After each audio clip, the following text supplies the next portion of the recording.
வணக்கம் நண்பர்களே, இது வீடியல் பிளாக்ஸ். கதை கேட்கலாம் வாங்க. மௌனம் ஏனடி தேன்மொழியே, அந்த தொடர்கதை முடிஞ்ச உடனே நம்ம வேற ஒரு தொடர்கதையை ஆரம்பிக்கணும் இல்லையா? அது என்ன கதை ஆரம்பிக்க போறோம் அப்படின்னு சொல்றதுக்கு முன்னால, ஜான்சி ராணி ஆங்கிலேயரை எதிர்த்து களம் புகுந்து வீர மரணத்தை தழுவினாரு. இவரோட பேரும் புகழும் இந்தியா முழுவதும் பரவி இருந்தது. தமிழர்களும் தங்களோட சுதந்திர பற்ற வெளிப்படுத்தும் வகையில ஜான்சி ராணியோட பேரை பொது இடங்களுக்கும் தங்களோட குழந்தைங்களுக்கும் இட்டு மகிழ்ந்தாங்க.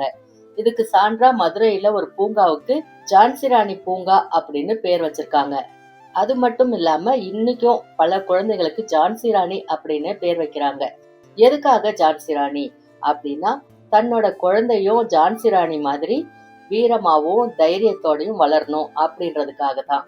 ஆனா ஜான்சி ராணிக்கு 77 வருஷங்களுக்கு முன்னால தென் தமிழகத்துல வாழ்ந்து வெள்ளையர் எதிர்ப்புல தன்னோட கணவரான சிவகங்கை சீமையின் மன்னர் முத்துவடுகநாதரை பலி கொடுத்து 8 ஆண்டுகள் தவ வாழ்க்கை மேற்கொண்டு அதுக்கு பின்னால ஹைதர் அலியோட உதவியோட களத்துல வெள்ளையரை தோற்கடிச்சு இழந்த நாட்டை மீட்டு காட்டிய வேலு நாச்சியார தமிழர்கள் கவனம் கொள்ளாம இருக்கிறது வேதனைக்குரிய விஷயம்தான். ஆனா இன்றைய தமிழக முதலமைச்சர் மாண்புமிகு சி. ஜோசப் விஜய் அவர்கள் தன்னுடைய லோகோல பெருந்தலைவர்கள் காமராஜர், ஈவேரா பெரியார், அம்பேத்கர், அஞ்சலையம்மாள் ஆகிய தலை சிறந்த தலைவர்கள் வரிசையில வீரமங்கை வேலு நாச்சியார் அவங்களோட படத்தையும் அந்த வரிசையில சேர்த்திருக்காரு அப்படின்றது மகிழ்ச்சிக்குரிய விஷயம். நாம வேலு நாச்சியார் கதைக்குள்ள போறதுக்கு முன்னால கே. ஜீவபாரதி அவர்கள் எழுதிய வேலு நாச்சியார் நாவலை பத்தி ஒரு முன்னோட்டம். ராமநாதபுரம் மன்னருக்கு மகளாக பிறந்த வேலு நாச்சியார் பன்மொழி புலமை கொண்டவர், ஆயுதம் ஏந்தி போராடுவதில் வல்லமை மிக்கவர், நிர்வாக திறமையிலும் தேர்ச்சி பெற்றவர்.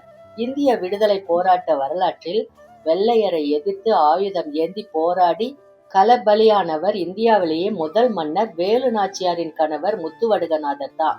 அது போலவே ஆயுதம் ஏந்தி போராடி களத்தில் வெள்ளையரை தோற்கடித்து இழந்த நாட்டை மீட்டு காட்டியவர் இந்தியாவிலேயே முதல் பெண்மணி வேலு நாச்சியார் தான். என்ன காரணத்தினாலோ இன்னைக்கு வரைக்கும் தமிழர்களால போதுமான அளவுக்கு வேலு நாச்சியார் கண்டு கொள்ளப்படல. இது தமிழர்களின் வரலாற்று அறிவில் ஏற்பட்ட மிக பெரிய கரும்புள்ளிதான்.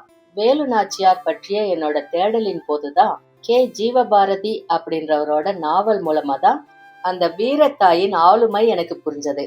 அதனால மதிப்பிற்குரிய கே. ஜீவபாரதி அவர்களுக்கு இந்த நேரத்துல ஒரு நன்றியை தெரிவிச்சுட்டு முன்னோட்டத்தை தொடரலாம்.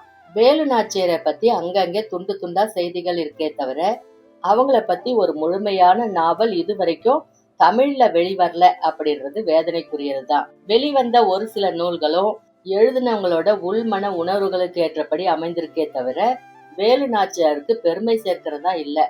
வரலாற்று புதினங்கள் எழுதுறவங்க கதையை நகர்த்துறதுக்காக சில கற்பனை கதாபாத்திரங்களை உருவாக்குறது உண்டு.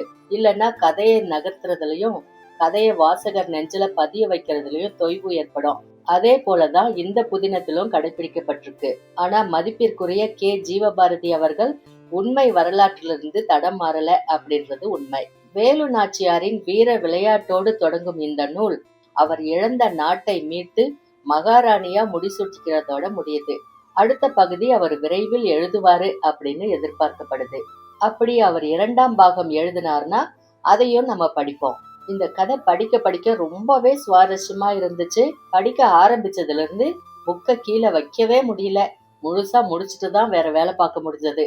இந்த வரலாற்று சிறப்பு மிக்க வேலு நாச்சியார் பத்தி 29 அத்தியாயங்கள் இருக்கு. நம்ம 2 அத்தியாயமா கூட போட்டு கதையை முடிச்சிடலாம். கதையை தொடர்ந்து கேளுங்க. இதுவரைக்கும் நம்ம சேனலுக்கு சப்போர்ட் பண்ணி சப்ஸ்கிரைப் பண்ண அனைத்து நல்ல உள்ளங்களுக்கும் என் மனமார்ந்த நன்றி. தொடர்ந்து சப்போர்ட் பண்ணுங்க. இது முன்னோட்டம் தான். அடுத்து முதல் அத்தியாயத்துல சந்திப்போம். அது வரைக்கும் உங்களிடமிருந்து நன்றி கூறி விடைபெறுவது வீடியல் பிளாக்ஸ் வீடியல். நன்றி, வணக்கம்.